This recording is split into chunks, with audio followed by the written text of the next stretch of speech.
Six of England and Wales's police and crime commissioners have told this programme that they do not want to criminalise people for smoking cannabis recreationally. At the moment, you could face a warning or a £90 fine for possession, but if you're caught 3 times, you're likely to get a criminal conviction. In addition to those 6 who are calling for a change in the law, another 6 told us they were potentially open to decriminalisation, or that prosecuting people for cannabis use was not a priority for them. PCCs are democratically elected officials whose job it is to hold police forces to account and make sure they run efficiently. We've brought together a group of people to talk about this. 2 PCCs amongst them, Alison Hernandez, who is the PCC for Avon and Somerset, who is not in favour of decriminalising possession. She has smoked cannabis herself in the past.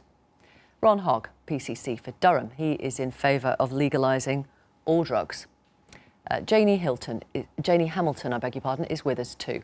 Her son smoked cannabis from the age of 14 and had psychosis, and his psychosis meant that he refused treatment for testicular cancer, and he died in 2015, aged 36. Also with us, Joe Humphreys, whose 29-year-old son suffers from psychosis linked to cannabis use.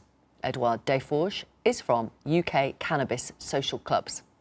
Lizzie McCulloch is from Vault Fast. That's an organisation that wants to see cannabis legalised in the UK and also heavily regulated. They've got some interesting research out today as well. And Jack Morgan's here, a 21-year-old who smoked cannabis both for recreational and social reasons, but I think it means medicinal reasons as well. Yeah, thank you, all of you, for coming on the programme. First of all, Alison Hernandez, as a PCC, how do you react to the fact that 6 of your colleagues do not want to criminalise people for cannabis possession? Well, firstly, I'd just like to say I'm the Police and Crime Commissioner for Devon, Cornwall and the Isles of Scilly. I wouldn't want to make any comment about Sue Stevens' work in Avon and Somerset. I do apologise. I'm really sorry. That's absolutely crucial, the area that you cover, so apologies. That's OK. Look, I think a healthy debate on any issue is really, really important. And we're never all going to agree on something. But I'm part of the 70% of police and crime commissioners that certainly don't believe in legalising cannabis and certainly do believe that communities who suffer from drug dealing and drug taking, not one of them have ever lobbied me that they'd like softer sentencing or a softer approach. How do you react to the fact that 6 of your colleagues do not want to criminalise people for cannabis possession? Well, I think the main thing for us, none of us want to criminalise users of drugs. We want to deal with the drug dealers. We want to make sure they're taken off our streets. You know, they are preying on vulnerable people who have had very challenging lives and they're struggling to cope with them. We've got to work out better ways to help people who are struggling to cope with their lives. And none of us want to be criminalising people who are suffering. But at the end of the day, one of the biggest and most important messages to our community, particularly our young people, and I'm a parent of an 11-year-old, I certainly want to make sure the message to her is that cannabis is not a safe substance to use, and I would prefer her to be thinking about it twice if ever she was offered it. Ron Hogg, how do you deal with that example of an 11-year-old daughter if cannabis possession was to be decriminalised? It's very difficult, but 11, you have access to alcohol, you have access to tobacco, which are the legal ways that the society allows us to kill ourselves. So let's be quite clear about that. And can I just be clear too that I want to decriminalise all drug use, not to legalise. Yes, so I think we need to make that distinction. But what we need is a very informed debate, and it's about the wider debate, not just about cannabis. If we look at cannabis, actually, it is one of the drugs which causes the least harm. Alcohol, a legal drug, causes far more harm than cannabis ever does. And so what we need to do is have very nuanced education programmes, ensure that actually the kind of cannabis which is sold on our streets, which is corrupted by the dealers, in a trade worth £7 billion, illegal drugs trade, these are the kind of drugs which will cause real harm as opposed to the pure cannabinoids that one can grow yourself. Joe, how do you react? I think that with my son, it's not only the fact that it's brought out this psychosis in him, but there's also the situation that there's nobody out there to help either because it's swamped. And I think with the police force, it would be, what is their motive really for wanting to decriminalise and make it legal? I would say it's because they can't police it anymore. Is that the reason?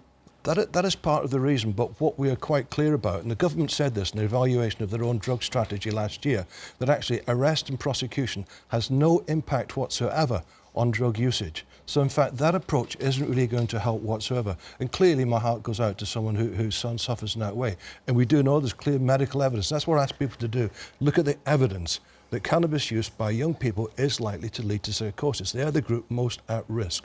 So we must have education programs which will advise and help parents and help young people themselves to make the correct decisions. But going down a dark street to buy something from a dealer that you don't know what you're buying is not the solution. We need a broader debate. Alison?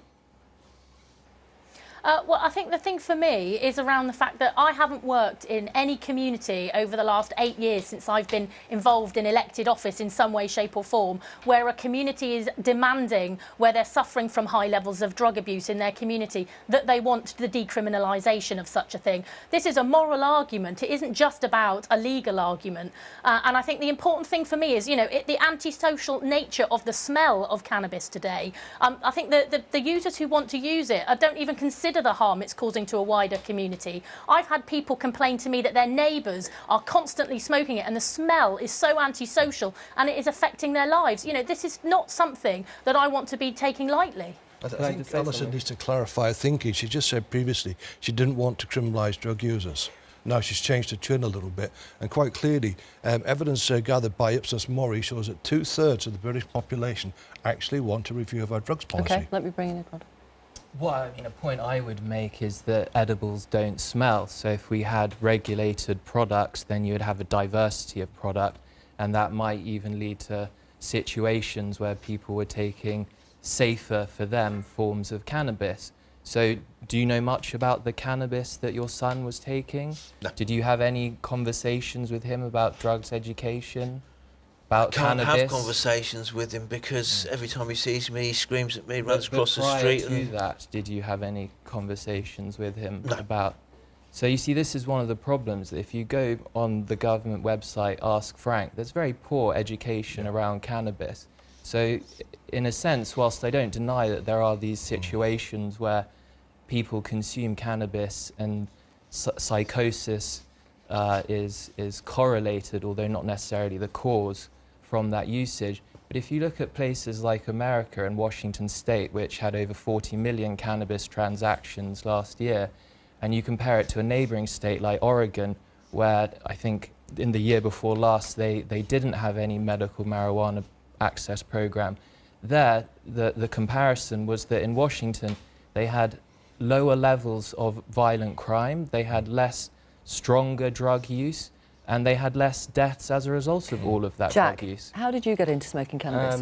I'm at university at Bristol, and like a lot of people at university, I tried it with some friends, and then recently I was actually diagnosed with cancer in October 2017, and I then started using it medicinally to help alleviate symptoms of chemotherapy. It had really good anti-nausea properties. It gave me an appetite, and it just psychologically made me feel relaxed. And when you mentioned about the antisocial smell of cannabis as opposed to the antisocial behaviour caused by alcohol, I don't understand how a smell can be antisocial in comparison to the behaviour caused by alcohol. That's a People point to get you, aggressive, Alison. Jack get is into talking fights. People that have taken cannabis, they're not aggressive, they're completely the opposite. They're very relaxed. They don't cause harm to anyone. Could I make a further point on that particular issue? I'm just going to bring in Janie, if I may, who's waiting patiently to talk to us as well. Janie, thank you for speaking to us. Tell us what happened to your son, James.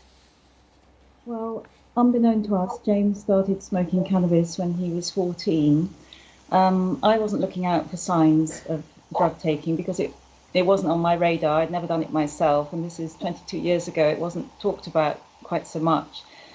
And so by the time he was 20, he was psychotic and sectioned for the next 16 years. And then, sadly, he developed a lump in his testicle and refused treatment. There was a court case in London, but due to his psychosis, he was convinced he wouldn't die and wouldn't have any treatment. And so we had to watch him die. And most people cannot imagine what that must have been like for you. absolutely appalling. I want to ask you, Janie, how you react to the fact that 6 of England's and Wales's police and crime commissioners tell us that they don't want to criminalise people for smoking cannabis. Well, in some ways, I don't really want to get into this field because everybody is wanting the best outcome for these young people who are damaging their brains. But that's not really my field because I don't know the answer. My field is that I go into schools and take assemblies to year 10s, 9s, 11s and speak to young people, and they do listen. They listen without moving. And I think what I'm telling them is so shocking. We've got the gist of that. Apologies because of the technicals at the end. Lizzie, let me bring you in. You've got some interesting research out today, your organisation, that suggests there's a rise in the number of prosecutions brought against children and young people for cannabis, but a fall in prosecutions brought against adults. What do you read into that then? Yeah, so the findings you're talking about, that's being released as part of a report which is looking at how effectively UK cannabis policies are safeguarding young people, they're protecting them from harm. And what we found is that they're failing. They're failing to do that. They're failing to prevent young people from becoming involved in the illicit cannabis market as users or dealers of cannabis. So some surprising findings were that, yes, we've seen a rise in young people being prosecuted and convicted for dealing cannabis, and a fall in adults being prosecuted and convicted for dealing cannabis. And we don't make the case this is due to the police actively criminalising young people because there's not the resources and there's not the desire to do that. The police. What is going on then? What do you think is going on? The case we make is that young people are increasingly seeing dealing as a viable option, as a way to make money. And this is all facilitated by social media. So we spoke to some young people and they said that social media platforms have made it easier to interact and to facilitate dealing. And there's so children, primary school children or secondary school children are selling cannabis on Instagram and Snapchat. Yes, so there will be younger people, but our research suggests it's more likely young people in transitional periods of their life. So 16-year-olds, 17-year-olds, they're going into college, they're leaving care, they're at a vulnerable time in their lives. And for us, these findings are really worrying. Are you saying they shouldn't be arrested then for selling cannabis? The case we make is that at the very least, let's not give young people a criminal record because we know the devastating impact this can have on their lives and their well-being in the future. But we also say, let's be ambitious. Let's say, if our position should be, well, it's not acceptable for young people to be dealing cannabis and to have access to cannabis. We should be restricting young people's access. And in Canada, what's going on is Trudeau is introducing a child-centred policy that has been explicitly made on the grounds of we should be restricting young people's access to cannabis. You're nodding in agreement. Yeah, I think age checks are entirely appropriate. You don't want to have unfettered access of cannabis for children, and so the club model that we propose, you have to show valid ID, so there's no...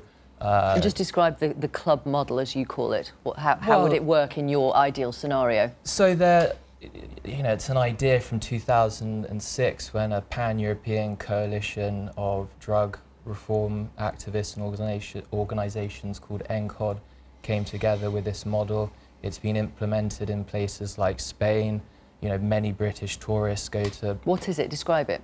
Well, so it's a place where you can go, you can consume cannabis in a socially responsible way, where the members pay a membership duty in a sense that sort of locks them into the club.